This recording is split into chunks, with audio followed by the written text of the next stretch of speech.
Se você já foi ao médico, você já fez um check-up. E hoje a mensagem é sobre um check-up que a gente vai fazer hoje, em virtude de tudo aquilo que nós estamos vivendo até o dia de hoje. Então, eu quero que você se desconecte das coisas. Você está no médico, você veio aqui para fazer o check-up, não é hora de pensar em outras coisas, senão naquilo que a palavra vai falar contigo. Porque o foco dessa palavra, e vocês vão perceber, a primeira palavra que nós temos hoje, é justamente uma palavra que eu venho repetindo em todos os outros sermões. Vira e mexe estão estes versículos incluídos. E hoje nós vamos começar com eles. E eu gostaria que você abrisse em Tiago, capítulo 1, do verso 23 ao 27. Vamos começar o nosso check-up com essa palavra. Aquele que ouve a palavra, mas não a põe em prática, é semelhante a um homem que olha a sua face num espelho e, depois de olhar para si mesmo, sai e logo esquece a sua aparência. Mas o homem que observa atentamente a lei perfeita, que traz a liberdade, e persevera na prática dessa lei, não esquecendo o que ouviu, mas praticando-o, será feliz naquilo que fizer. Se alguém se considera religioso, mas não refreia sua língua, engana-se a si mesmo. Sua religião não tem valor algum. A religião que Deus, o nosso Pai, aceita como pura e imaculada, é esta: cuidar dos órfãos e das viúvas e em suas dificuldades, e não se deixar corromper pelo mundo. Praticantes. Como você põe em prática a palavra que você recebe da parte de Deus? Você já parou para pensar nisso? Porque palavra a gente recebe 200 todos os dias. O WhatsApp, então, nem se diga, né? É 1000 versículos, é 1000 vídeos, é 1000 mensagens. Mas qual é a palavra que você retém?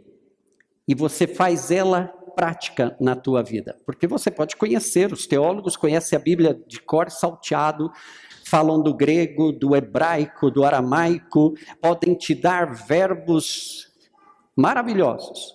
Mas qual é o efeito dessa palavra no meu dia a dia? Ao sair deste culto e ir para o almoço familiar, que efeito tem essa palavra no meu dia a dia? E sabe, para você que é do aprisco, você pode lembrar dos últimos 5 sermões pregados aqui?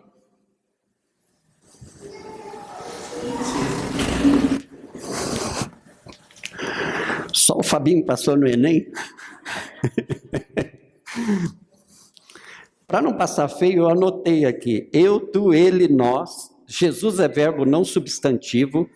Obedecer é melhor que sacrificar. Solidário, solitário. O jovem Davi, uma nova esperança. 5 sermões, os 5 últimos. Lá no YouTube tem muito mais. Mas desses 5 últimos sermões, principalmente solidário, solitário, que eu considero uma das palavras mais fantásticas que aconteceram aqui no Aprisco durante esses últimos meses, o quanto disso é real na minha vida hoje, aqui e agora. A gente mastigou lá nos domos, é legal, a gente compartilha, todo mundo fala das suas versões, dos seus pensamentos, daquilo que está no coração, e eu acho isso essencial, faz parte do discipulado. O problema é que os discípulos não ficavam em meras palavras, eles não ficavam admirando palavras, eles não idolatravam a palavra, eles viviam a palavra, eles obedeciam à palavra. E nós estamos recebendo bastante palavras. Nessa temporada a gente não pode reclamar que as palavras são boas. Muita gente tem vindo a este lugar porque reconhece que alguma coisa está acontecendo de legal para a gente. Nossa, aquela igreja, nossa, aquele grupo, é a comunhão, é o estilo de culto, o estilo de oferta. Tudo isso tem chamado a atenção. Quem é frequentador do La Ville, nossa igreja é conhecida, aquela igreja que não cobra oferta. Essa é a nossa fama no La Ville.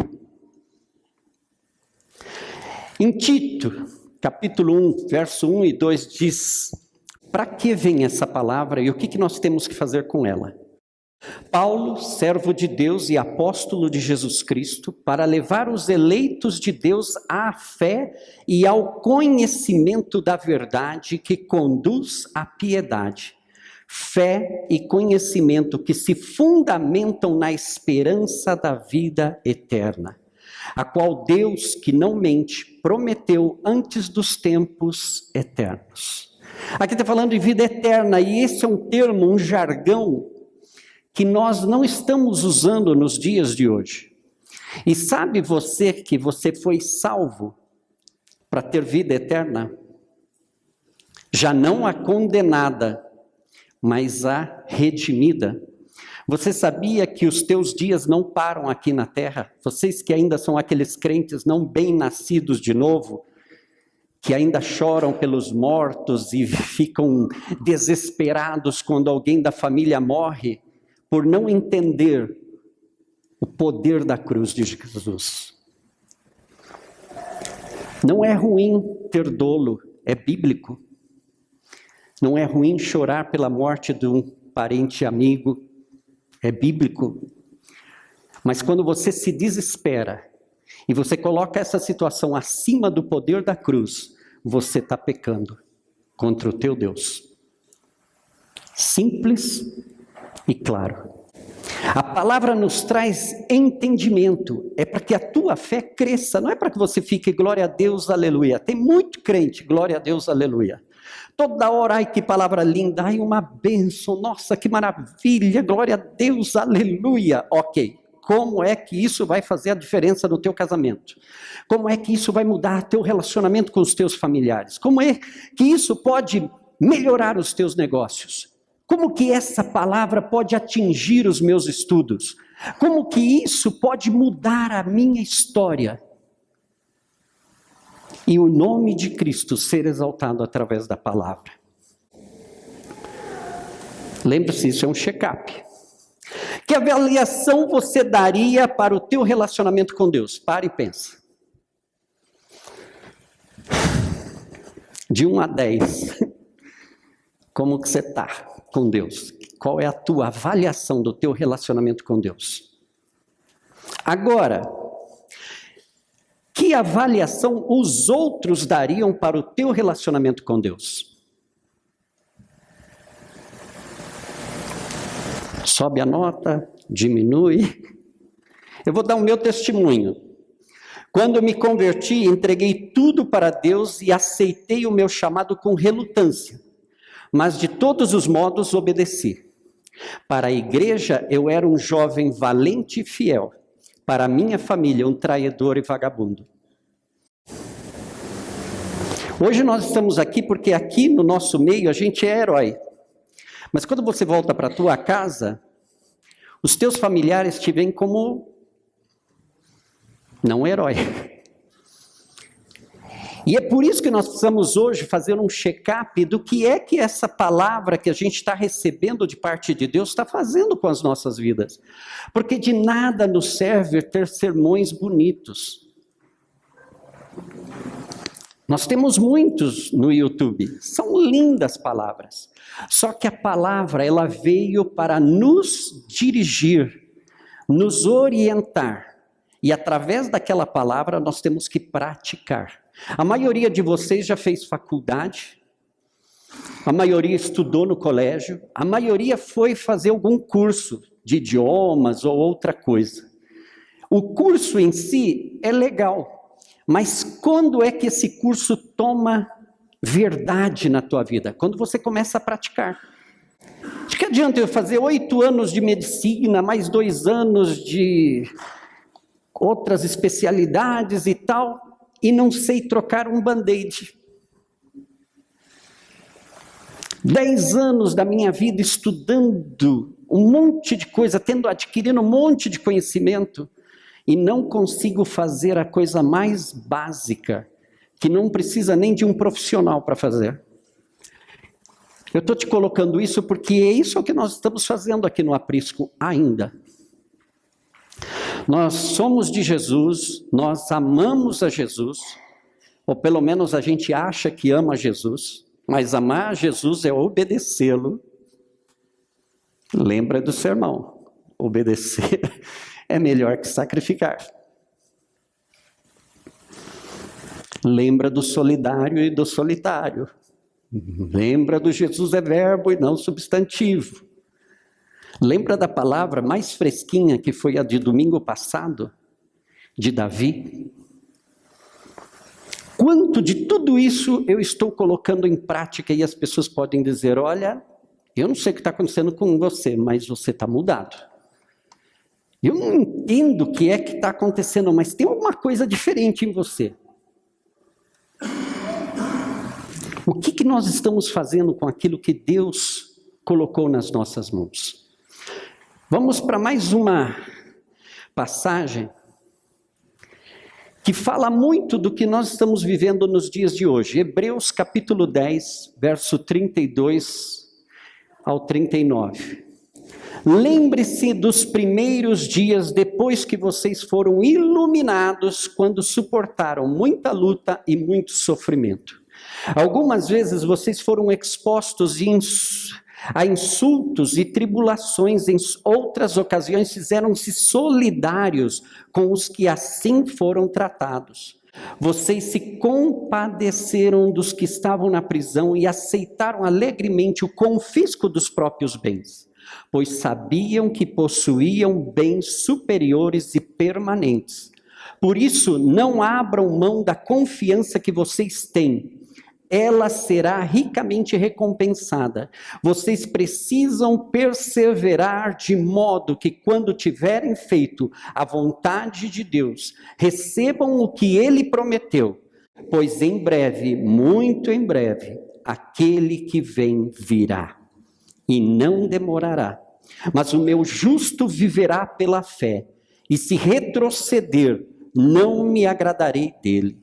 Nós, porém, não somos dos que retrocedem e são destruídos, mas dos que creem e são salvos. O que mais preocupa você nesses dias? Faz a lista. Às vezes um caderno universitário não é suficiente. O que tem preocupado vocês? Qual é a maior preocupação? Casamento, filho, dinheiro, economia, as dívidas no banco, a igreja.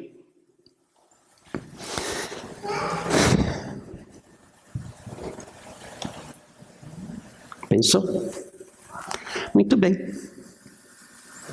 Deixaria tudo isso de lado para cuidar da tua vida eterna? Lembre-se, é um check-up. Você vai sair daqui sabendo se você está com câncer ou você está pronto para uma maratona. O que você vai fazer? Estaria disposto, eu tenho tantas lutas, tantos problemas, tantas situações, mas você estaria disposto a deixar tudo isso de lado e se preocupar com a tua vida eterna? Eu falo isso, gente, porque nós estamos aqui no caminho do discipulado, aprendendo a deixar de ser não cristão. Esses dias nós lemos um material que veio do pastor Rand Pope, e ele coloca não cristãos, né?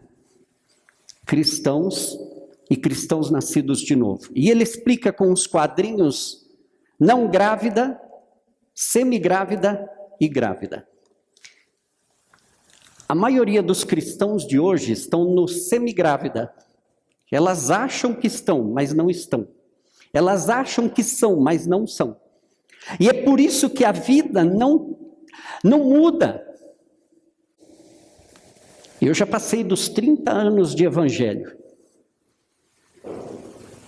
E se eu olho para trás, daquilo que eu posso ticar, isso foi bom, isso foi bom, isso foi bom, são poucas coisas, a comparação disso foi muito ruim, isso foi uma droga, isso não serve, eu errei aqui, escorreguei ali, pequei mais de 10 mil vezes na mesma coisa. Então, o que faz a gente continuar? É eu estar decidido se eu quero ficar semigrávido ou engravidar de uma vez. Ou nós somos cristãos, que são a maioria dos que frequentam igrejas, vêm, participam, são felizes de terem um grupo social a mais para ter um relacionamento. E outra é o cristão nascido de novo. Por que você foi nascido de novo? Porque os planos de Deus ao criar o homem foi para que o homem vivesse a eternidade com ele, lado a lado. O pecado separou o homem de Deus. E esses dias eu estava pensando, o diabo sempre odiou o homem, desde a criação, porque o diabo, quando Deus criou o homem, o diabo já estava fora dos céus. Imagina a inveja e a raiva do diabo, vendo Deus criar um ser com as mesmas qualidades e habilidades de Deus, que nem o diabo e os anjos não têm. Poder na palavra, livre-arbítrio, um relacionamento tu a tu. Só que esses dias eu estava pensando e de repente caiu a ficha. Nossa, é agora que o diabo fica com mais raiva depois de Jesus. Por quê? Porque hoje nós não só somos criação de Deus, mas nós somos filhos adotados deste Deus. Não existe anjo adotado. Mas existe pessoas redimidas pelo sangue de Jesus, compradas por bom preço. Adotadas. É por isso que nós precisamos pensar na eternidade, porque, queridos, a vida aqui ela é curta. Só que nós temos que ver na perspectiva da eternidade. O que eu estou fazendo aqui e agora, juntando os meus pecados e as minhas vitórias na fé, como isso se contabiliza lá nos céus? Eu não estou falando de aleluia, eu estou falando de gente que tem um compromisso com Deus, com essa palavra que transforma, com essa palavra que te edifica. E eu vou te dizer a minha parte. Eu até anotei aqui para não fugir muito do assunto. Hoje, apesar de viver com alegria pelas novas perspectivas do nosso ministério, eu estou completamente frustrado. Não desanimado, mas frustrado pelo meu pobre relacionamento com Deus. Quando eu cheguei na igreja, esses dias nós estávamos conversando aqui entre os pastores sobre isso. Não sei se todos os mais velhos da minha época lembram, leia a Bíblia e faça a oração se quiser crescer. E a gente ensinava as criancinhas da escola dominical. Leia a Bíblia e faça a oração se você quiser crescer. Eu li a Bíblia, eu fiz oração e eu cresci. Só que me ensinaram só essa parte da história. Não falaram do que vinha depois, que eu cresci. E agora, o que eu faço? Eu cresci, eu leio a Bíblia, eu faço oração e eu cresci. E agora? Por quê? Porque eu tenho uma relação com Deus? Tenho. Eu sou salvo pelo sangue de Jesus? Sou. Estou convencido disso, não tenho dúvida. O problema então é, por que o meu relacionamento com Deus está tão água com açúcar?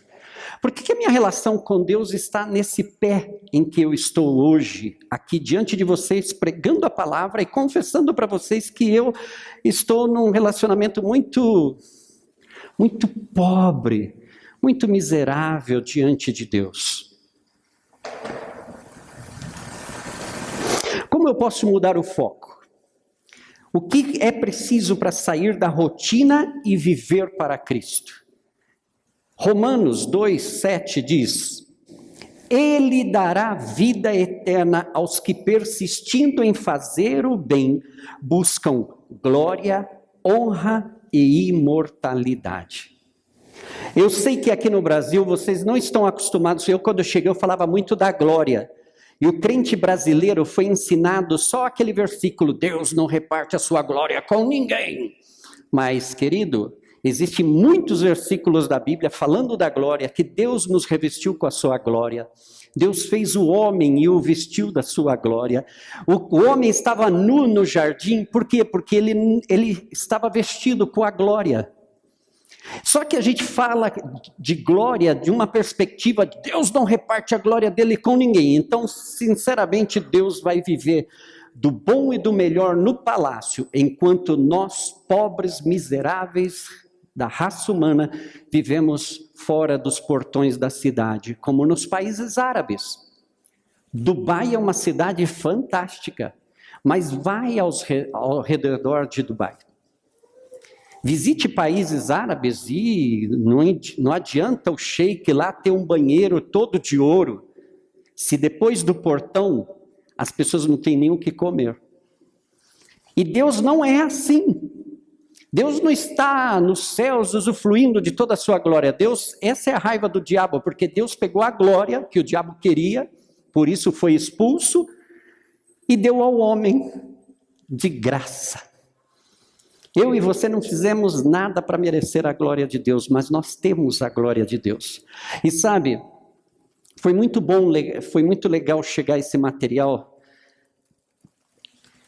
porque ele explica sobre a glória. Eu falei, aleluia, agora posso falar da glória também, porque o povo brasileiro parece que não entende de glória. Eu saí da Bolívia que era glória, glória. Eu evangelizava só falando da glória.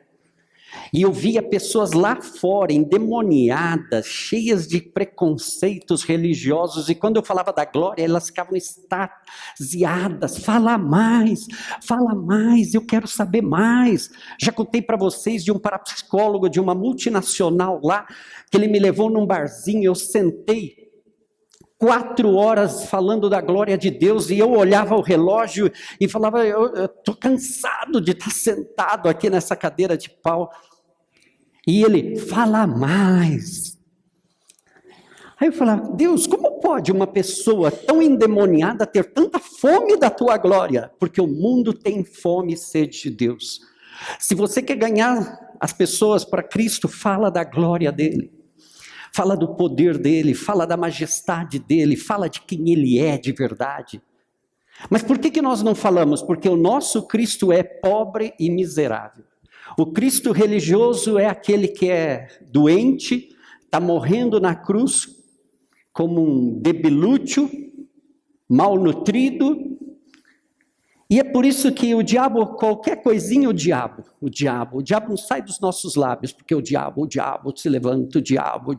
E escuta, você recebeu a Cristo e é Cristo que importa. O diabo já foi vencido. Não sei mais qual é o tema para a gente ficar falando do diabo. Se ele já foi derrotado. Quem lembra dos que perderam a Olimpíada? Você lembra de quem ganhou as medalhas? Quem ficou em 10º lugar na corrida? Ninguém fala dos perdedores. A gente fala dos vencedores. E nós cristãos fazemos o contrário. Nós gostamos de falar da derrota.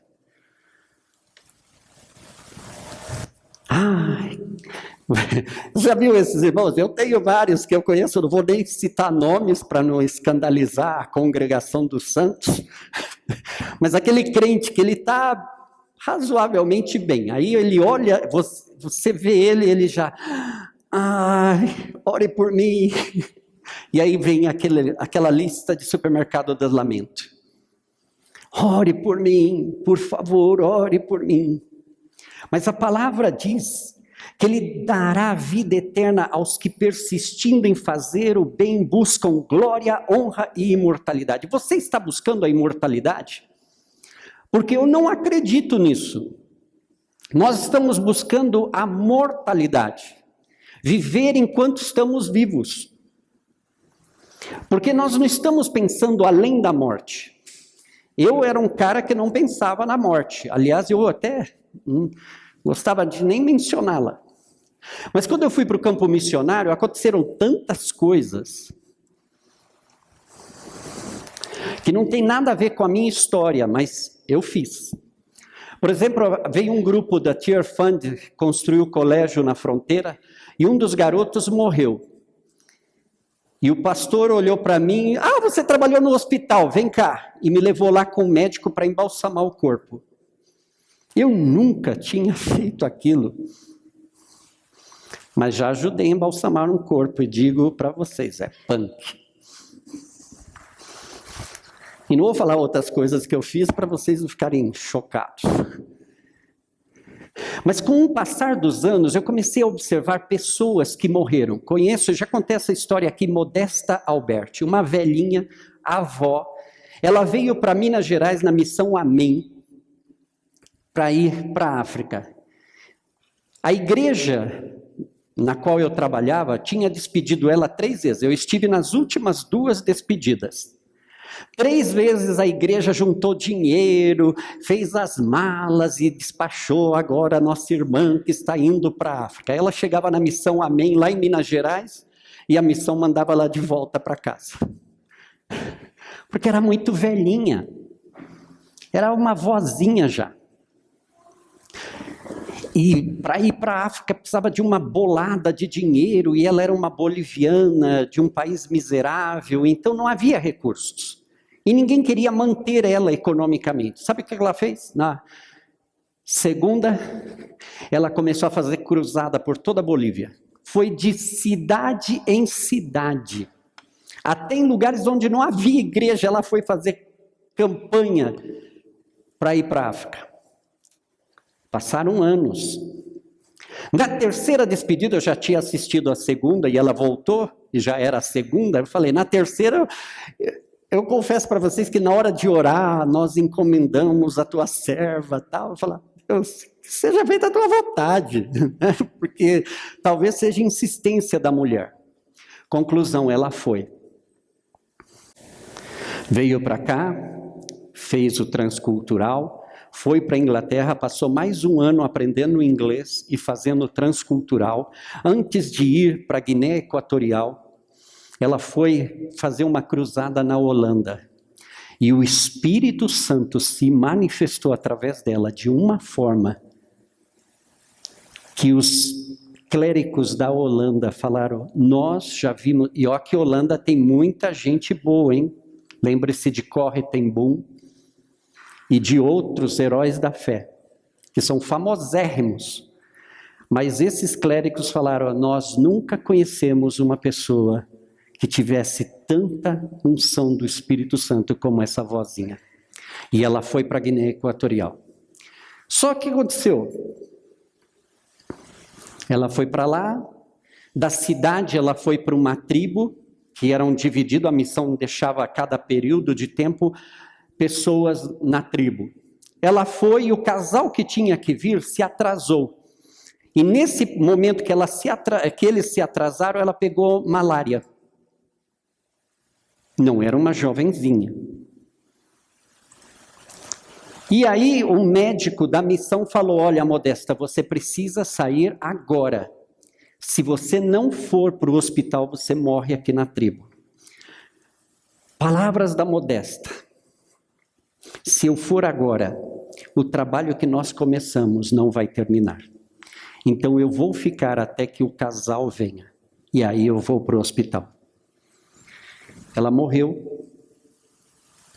E uma das coisas de missões que talvez você não entenda a dimensão disso que eu vou te contar, mas muitos livros de missionários falam disso. Eu mesmo, quando vejo essas histórias, falei, ai Deus, pelo menos me dá essa glória aqui na terra. Na África, quando essas pessoas importantes morrem, eles arrancam o coração e enterram na tribo. O corpo pode ser enterrado em qualquer parte, mas o coração fica na tribo onde a pessoa impactou. E o coração da Modesta está naquela tribo. Hoje, na capital da Guiné, existe um monumento em homenagem à Modesta de Alberti. E quem é Modesta de Alberti? Uma velhinha boliviana, vozinha, rejeitada pelas missões 3 vezes. Quando eu, passando os anos e vivendo essas experiências de embalsamar corpo, de ver a morte, eu voltei para cá, acabando de ver uma pessoa com quem eu me relacionei de uma forma tumultuada, morto, ensanguentado, no hotel.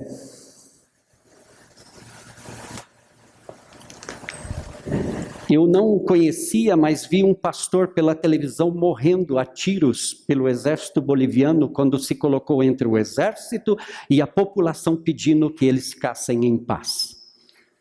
Foi o primeiro mártir de Bolívia da era Evo Morales. Depois disso, eu repensei na morte. E realmente, Paulo tem toda a razão. Onde está a morte? Sabe, quando a gente pensa em morte, deixe de ser melodramático, deixe de imitar a novelinha das 6, das 7, das 9. Deixa de imitar os dramalhões mexicanos. Foi aí que a gente aprendeu isso. Ai, ela morreu, ai, Mariazinha tá doente, meu Deus, o que eu vou fazer? E a gente fica nesse... A palavra diz que você tem que persistir, de que você tem que pensar na tua imortalidade. A palavra está te instruindo a que você cresça e apareça nesta terra, que você brilhe para a honra e glória do Senhor. A palavra insta que nós persistamos, nós não somos daqueles que desistem, nós somos os justos que vivem pela fé. Nós devemos prosseguir, está ruim, nós podemos vencer. Hoje está difícil, nós podemos crescer. Mas nós precisamos entender qual é o nosso alvo. Se o teu alvo é construir um império, construir uma casa, fazer grandes negócios aqui no Brasil, e você não está pensando que o que isso vai gerar na tua eternidade, é por isso que os teus negócios não dão certo. Eu várias vezes aqui exortei, hoje eu estou aprendendo a não exortá-los. Porque entendi que muitas vezes realmente há pessoas que nunca vão entender se não viverem. Eu passei isso. Na Bolívia, um pastor me deixou quebrar a cara na parede. E eu falei, por que você não me avisou? Ele falou, Maurício, se eu tivesse falado com você, você não teria aprendido a lição, mas agora você aprendeu. Por quê? Porque você quebrou a cara. Então eu vou deixar de alertar vocês e vou deixar vocês quebrarem a cara. Porque só assim aprende. Eu aprendo quebrando a cara, aprendam vocês quebrando a cara. Eu sou um dos que mais cheguei da Bolívia entusiasmado com as riquezas do reino de Deus. Ainda quando vim para a Aldeia da Serra, falei, eita nós, é aqui. E estou vendo um povo que vive em condomínios de luxo, gemendo como empregada doméstica. Se lamentando da vida, da crise política, das dívidas que tem no banco, quando poderiam estar vibrando com aquilo que podem fazer. E eu sempre, quando tenho oportunidade, lanço as palavras, eu conheço um milionário que está fazendo o reino de Deus e tal. Só que esses dias, eu parei para pensar e um deles, semana retrasada, se comunicando comigo, ele falou, Maurício, você não estava lá no hotel quando eu ensinei essa lição? Nenhum milionário do reino de Deus está preocupado com onde vai o dinheiro dele aqui na terra. Eles estão multiplicando na eternidade. Quer ganhar bastante dinheiro, empresário? Eu quero que vocês ganhem muito dinheiro, porque o ano que vem eu vou trazer 1000 projetos de missões e ações sociais e quero que vocês apoiem todos eles. A gente precisa de dinheiro, mas o dinheiro do reino, o dinheiro que vem com um motivo primordial, ganhar almas, multiplicar o reino de Deus aqui na terra, para que quando Jesus voltar, ele leve uma multidão para os céus, porque nós investimos corretamente no reino. E é por isso que nós estamos aqui nesta manhã. É tudo legal, é tudo maravilhoso. Vocês já me ouviram, tanto que eu anotei, mais uma vez me explico, para tentar ser mais coerente. Quando eu fiz 40 anos, estava preocupado em como seria me apresentar diante de Deus com a vida que tinha levado até então. Logo comecei a focar em como completar aquilo que tinha começado. Agora, aos 51 anos, vejo que focar em completar metas não garante o meu êxito diante da vida eterna com Deus. E sim, se o meu amor e dedicação a Ele cresceu com o tempo e hoje somos mais íntimos que antes. Acabo de me confessar para vocês que a minha relação com o Espírito Santo tem sido a relação de muitos casais.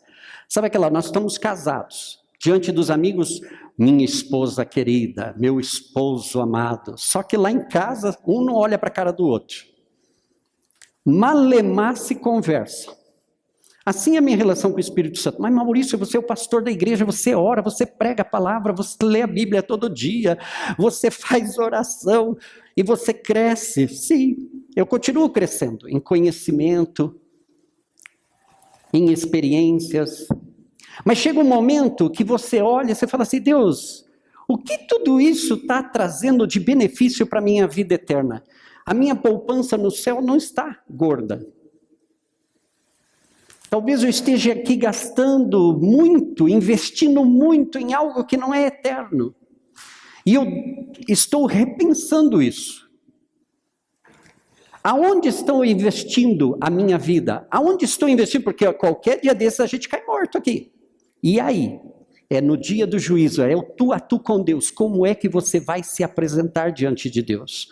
Não adianta a gente fazer ideias mirabolantes. Nós temos que nos apresentar diante de Deus. Todos, bons e maus, se apresentarão diante de Dele. E sabe, o meu maior temor, acredite se quiser, é chegar lá depois de tudo isso que eu já contei para vocês, e Ele olhar para mim e falar assim, eu não te conheço. Nossa! Sabe, estou disposto a abandonar isso aqui, se fosse necessário, para adquirir essa vida eterna. Pela palavra, eu posso me garantir aqui, diante desse púlpito, e não temer. Mas se eu for falar dos meus sentimentos, horinha boa para ter uma ponte aqui para pensar em pular dela. Porque esse é o que a gente sente. Eu escuto isso muito de crente, eu fiz, eu faço, eu sou e tal. Alguns já lembram, né, já até familiar aqui na igreja, o chileno, o irmão Jorge, né, que chegava na minha casa, ele era maluco, um pentecostal desses que andava no reino mesmo, Maurício, os frutos, Maurício. E ele mesmo, cada vez que eu via ele, dava de tudo em mim. Porque parecia um delegado da polícia me acusando de um crime. Maurício, os frutos. E eu vinha com a minha lista de super. Mas irmão, eu estou na igreja, eu canto, eu oro, eu prego, eu evangelizo, eu vou na prisão, eu oro no hospital, eu estou no campo missionário, aleluia, glória. Os frutos, Maurício. E uma intercessora minha, pastora Clóris, uma das melhores e piores intercessoras que eu tenho na minha vida. Por quê? Porque ela só tem sonhos comigo. E todos os sonhos dela são balde de água fria. Primeiro sonho que a pastora Clóris teve comigo. Maurício, eu vi você uma árvore muito cheia de folhas. Tinha muitas folhas. E tinha alguns frutos, uns pequenos e outros grandes. E você, as pessoas chegavam perto de você, e você, ao invés de dar os grandes, você pegava os mais pequenininhos e compartilhava com eles. Os grandes, você é muito orgulhoso, Maurício. Essa foi uma visão boa, estou te contando. Não vou contar as piores, né? É fantástico isso, porque Deus fala. Eu amo Jesus porque Ele fala, eu amo Jesus porque Ele está vivo, não porque o pastor da igreja diz, não porque está no slogan da televisão, mas porque Ele fala, Ele é real. Só que a realidade de Jesus na minha vida também não muda a minha vida. A realidade de que Jesus está vivo, que eu sou consciente da palavra de Deus, que eu sou consciente do poder da oração, que eu sou consciente, por isso que eu estou aqui pregando a palavra, eu sou consciente que isso tem poder, que isso tem valor, mas o problema está... Eu estou num relacionamento água com batata com o Espírito Santo e eu não estou conforme com isso. Estou confessando o pecado porque eu preciso ser curado. Eu preciso ser cheio do Espírito Santo. Eu preciso que vocês sejam cheios do Espírito Santo. Cada vez que eu estou lá, às vezes uns acham que eu sou maluco, por isso que eu fico lá, sempre lá, porque eu fico lá e tal. E eu falo, Deus, enche a gente com o teu Espírito, pelo amor de Deus, a gente vem te louvar meia boca, a gente precisa te louvar. A gente está chegando aqui apaixonado, o nosso time ganhou. Você tem que entrar por essas portas com ações de graças. Olha, eu tive uma semana de lutas, mas hoje eu estou aqui porque Deus me deu vitória. Deus me garante. Eu pode estar tudo ruindo, mas eu ainda estou firme porque eu acredito naquele que vive. É isso. Não é um mero. Deus foi tão bom essa semana que, apesar da barbaridade de 1000 mensagens que vocês mandam no WhatsApp, alguém me mandou algo que pode virar até um manual aqui na nossa igreja sobre casados. Um livro do Francis Chan. E eu vou colocar o que ele coloca em algumas partes do livro. Felicidade eterna versus felicidade imediata. O que vocês estão buscando hoje aqui no Aprisco? Felicidade eterna ou felicidade imediata? Vocês estão trabalhando na segunda, amanhã vai todo mundo para o trabalho, para a escola. Vocês estão fazendo isso por quê? Para adquirir benefícios imediatos? Ou porque vocês estão investindo na eternidade? Porque a hora que vocês caírem mortos, você sabe que você tem uma big de uma mansão. Para quem mora em condomínio de luxo, é bom pensar. Talvez você tenha uma casa muito chique aqui, né? E lá no céu você não tenha nem um casebre. Isso é punk. A gente precisa investir no reino. Nós precisamos começar a construir o nosso futuro na eternidade. A eternidade não é para ninguém ficar com redinhas descansando. A eternidade é para que a gente trabalhe, a gente vai andar, criar novos céus, nova terra. Nós vamos estar lado a lado com o nosso Deus criando, porque para isso Ele nos criou. Viver em novidade de vida, viver todos os dias. Ou você se imagina passar 10.000 anos diante de Deus dizendo santo, santo, santo, santo, santo, santo, santo. Vai ter uma hora que vai cansar. Ah, mas eu vou estar lá diante da glória de Deus. E você acha que Deus te criou para ficar igual aos anjos? Santo, santo, santo, santo. Se você ler a Bíblia de Gênesis e Apocalipse, ela não fala que você foi criado para ficar na eternidade dizendo santo, santo, santo, santo. Na eternidade nós vamos nos mover, nós vamos agir com Deus. Deus não vai ficar mais Ele, o Filho e o Espírito Santo construindo coisa. Deus vai chamar todos os filhos adotivos dele e falar, gente, criança, o que vocês gostariam? Vamos construir um planeta? Como que você gostaria, Marina? E você, Vanessa? Estou precisando de um engenheiro. E aí, Augusto, o que a gente pode fazer lá?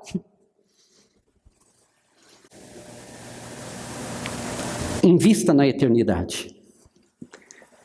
E esse pastor diz assim também, os cristãos têm se tornado especialistas em apresentar firmes convicções, mas fracassam no que diz respeito à ação. Os primeiros cristãos agiam rápido.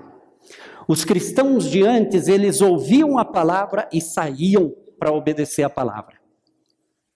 Que foi um sermão de uns domingos atrás. É melhor obedecer do que sacrificar.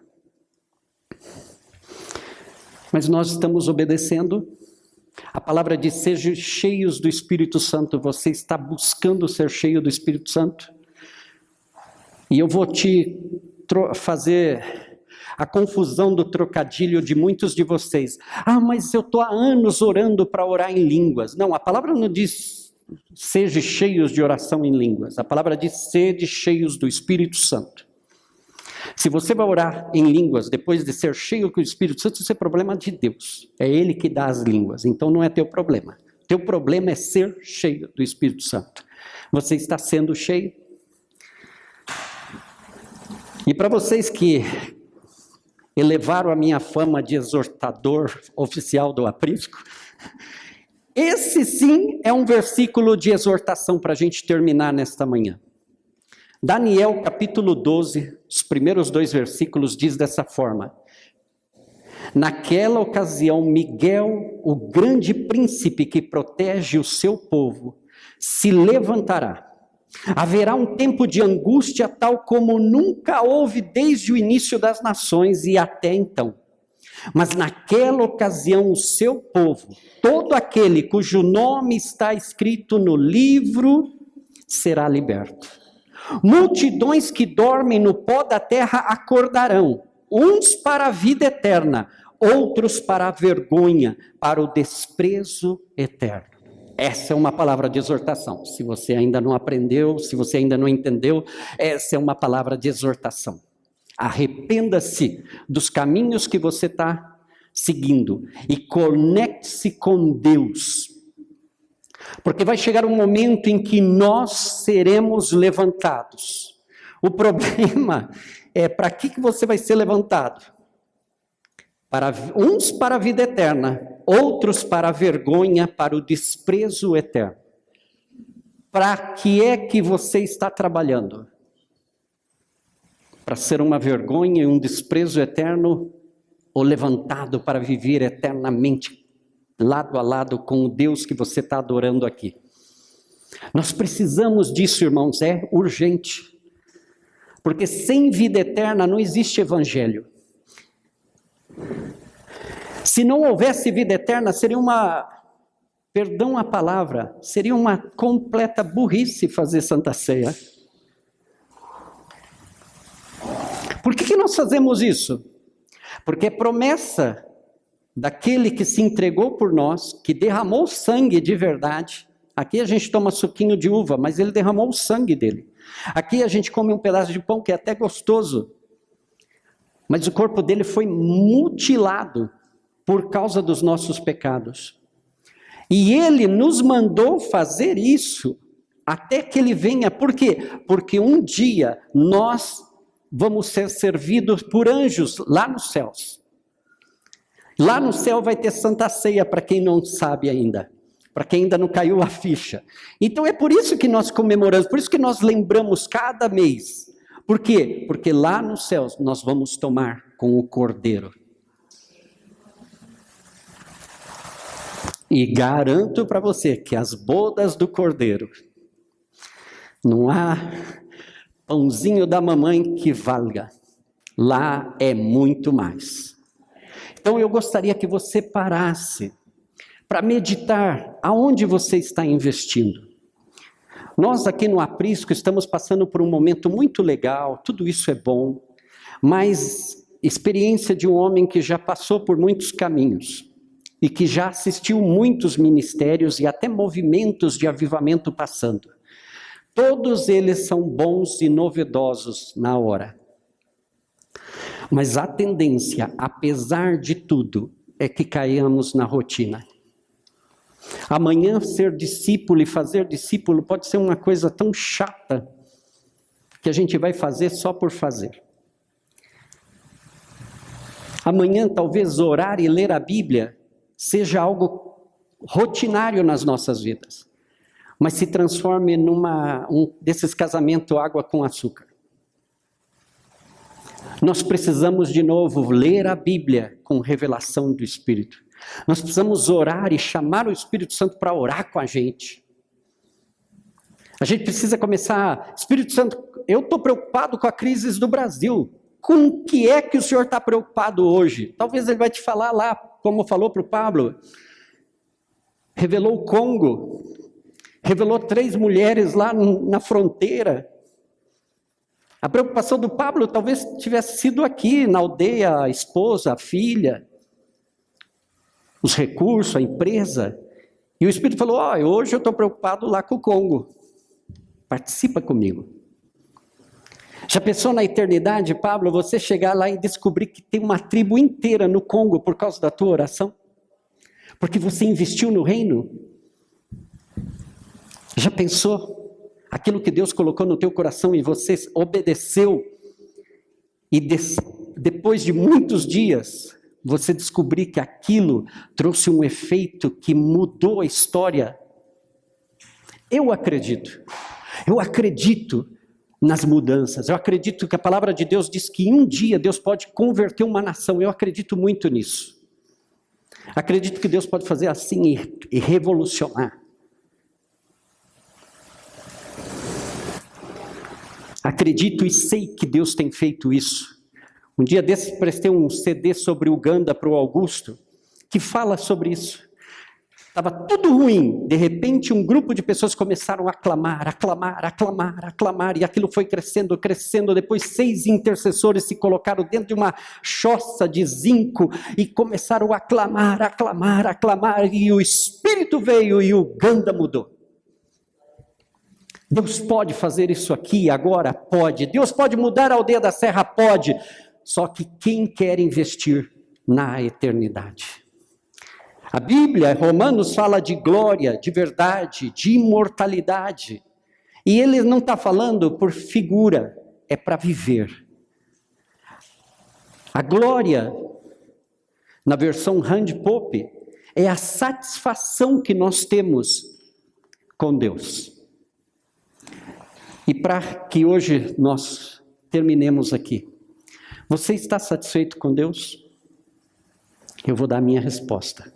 Eu não estou satisfeito com Deus. O meu relacionamento com Deus, você pode dizer, mas pastor, você conhece a Bíblia, você viveu. Eu não estou satisfeito. A minha vida com Deus é muito miserável. Eu sei que tem mais. Eu sei que existem coisas que eu nunca vivi na minha vida e Ele quer que eu viva elas aqui e agora. Eu sei que o poder dEle está sobre nós. Ele só está precisando de fome.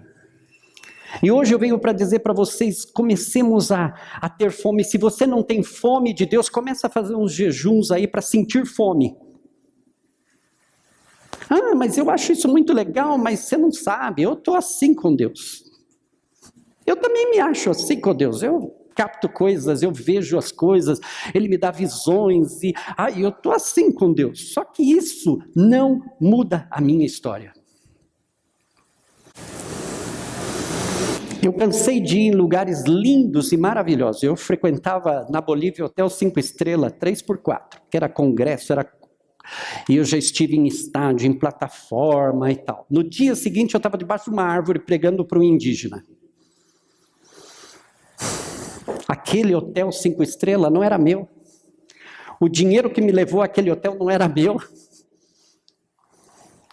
Hoje eu visito aqui na aldeia e outros lugares aqui no Brasil, lugares fantásticos, lindos, mas não são meus.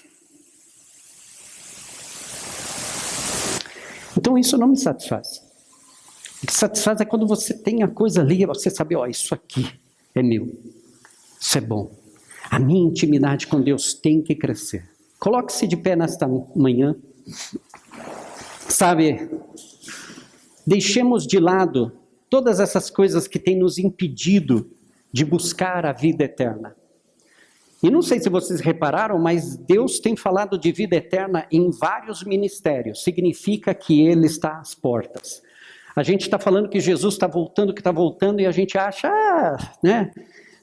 2230, até lá eu já estou morto. Não, pode ser hoje, pode ser amanhã, pode ser o ano que vem. Pode ser daqui a pouco. Pode ser na hora que Ele bem entender.